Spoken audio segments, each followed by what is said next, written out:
Both the U.S. and Germany have pledged more military support for Ukraine. On Tuesday, Ukrainian President Volodymyr Zelenskyy delivered an emotional speech to Germany's parliament, pleading for lawmakers to continue to stand behind Kyiv. Zelenskyy is in Berlin for a conference to gather support for rebuilding Ukraine, but he also used his platform to call on his allies to make sure that Russia is held to account. Well, for more on this, we can speak now with our chief international editor, Richard Walker, who joins us from the Ukraine Recovery Conference here in Berlin, and DW correspondent Nick Connolly, who joins us from Kyiv. Welcome to you both. Richard, what pledges have been made at the conference here in Berlin to help Ukraine's recovery? Yeah, Terry, so we should stress that the Ukraine Recovery Conference is not really about weapons. And of course, weapons have come up. This is really, of course, the main priority of the Ukrainians to get enough weapons to be fighting this war, with a particular focus on air defenses. But everything is connected. Of course, those air defenses are very, very important to protecting Ukraine's power system, which has been knocked out substantially in recent months. Part of this conference has been about trying to find ways to make sure that Ukraine can keep its power system really working. So that's investments in both gas power plants, but also the kind of distributed energy production that you can get with things like solar. But I think one of the most interesting comments that I heard here over the last couple of days was from one official who said at the end of a panel discussion that the road to freedom is paved with technicalities. And I think that's been a lot of the discussions here, that it's about mechanisms to try to encourage international corporations to invest in Ukraine. Of course, they're going to be thinking, well, this is a country at war. Is our investment safe? So funding mechanisms, insurance mechanisms to try to provide that insurance, that assurance to those companies that it is worth making those investments.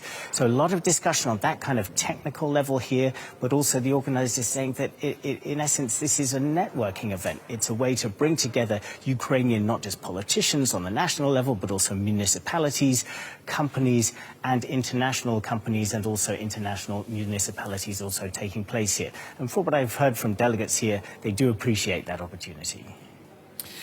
Nick, in Kyiv, delegates at that conference Richard mentioned here in Berlin are talking about recovery in Ukraine, but Russia's war on Ukraine is continuing. Isn't it premature to talk about rebuilding the country?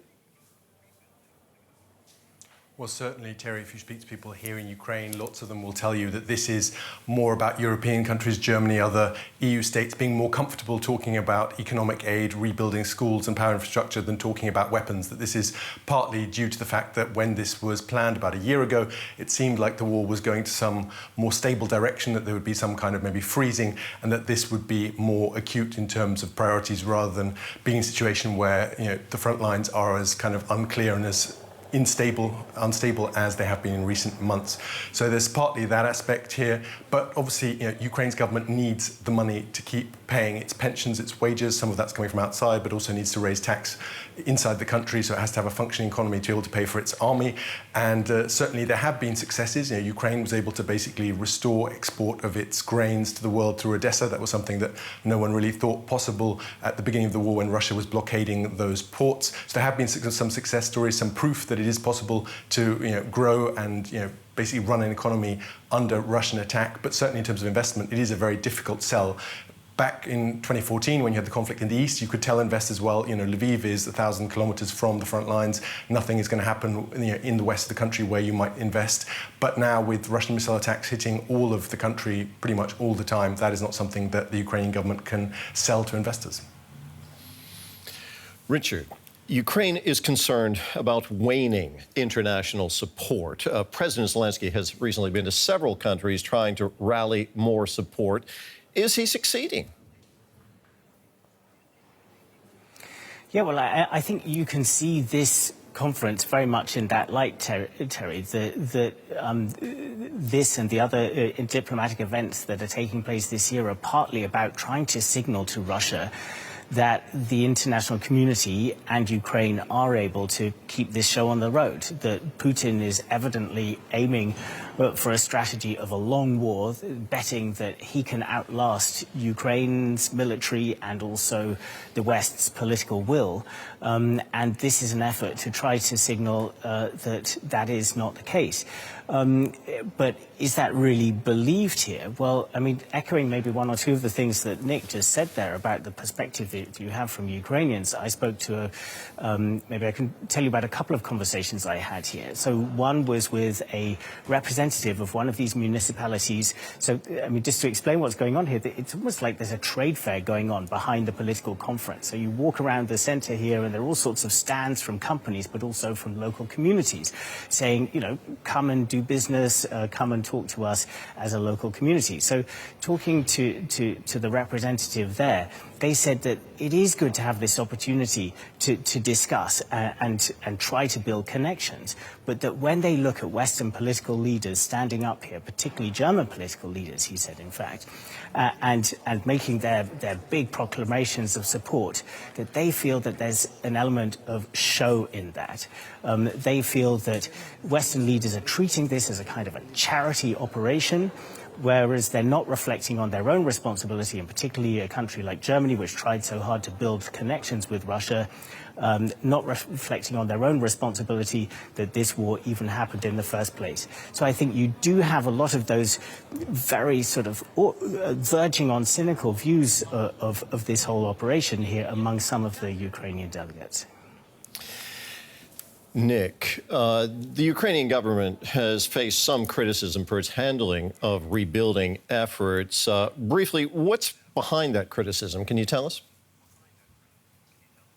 Well, firstly, it's about having a plan. There's been a lot of criticism that rebuilding the energy sector is all happening in a kind of piecemeal, ad hoc way, and there isn't a longer-term strategy. You could say it's difficult to do that under those current, constant attacks from Russian missiles. But then there's also the question of personnel. Basically, the top two Ukrainian officials, the vice premier in charge of reconstruction and the head of the reconstruction agency, the first was fired, the second was basically forced to resign in recent days. So basically, Ukraine turned up at this conference without the people that the German government and other Western donors had been negotiating with for the best part of the last year. And there's criticism here that was because they were just simply too independent and too successful in their communication with Western governments. So there's a real sense that there isn't the continuity here and the kind of approach that would really allow results to be achieved. Nick, Richard, thank you both very much. Nick Connolly, our correspondent in Kyiv, and here in Berlin attending that conference, our chief international editor, Richard Walker. Well, staying in Germany, the country's defense minister is set to propose a new model for military service to prepare for a potential war. Boris Pistorius says it would revive compulsory conscription 13 years after it was abolished. According to his plans, young men would be obliged to fill out forms detailing their willingness and ability to join the army and to actively serve if necessary. Pistorius has said that Germany should be ready to fight in a war by 2029. DW political correspondent Matthew Moore joins me now for more. Matthew, compulsory military service in Germany was suspended in 2011. Why is Defense Minister Pistorius trying to revive it now? Terry, Defence Minister Boris Pistorius has really tried to take the bull by the horns in a way that no Defence Minister has done in years. And he said, since he came into the role, into the office, which was in the aftermath of Russia's invasion, he said he really wanted to turn around the Bundeswehr, the German army's fortunes, after years and decades of basically being unloved, neglected, underfunded and just plodding along. He really wanted to turn it into a fighting force again. And he's talked about making it war ready by 2029. And as part of that, one of the targets that he set is about increasing the number of soldiers from around 180,000 to 200,000. And he's been scouring around for ways to do that, to get people interested in the army again.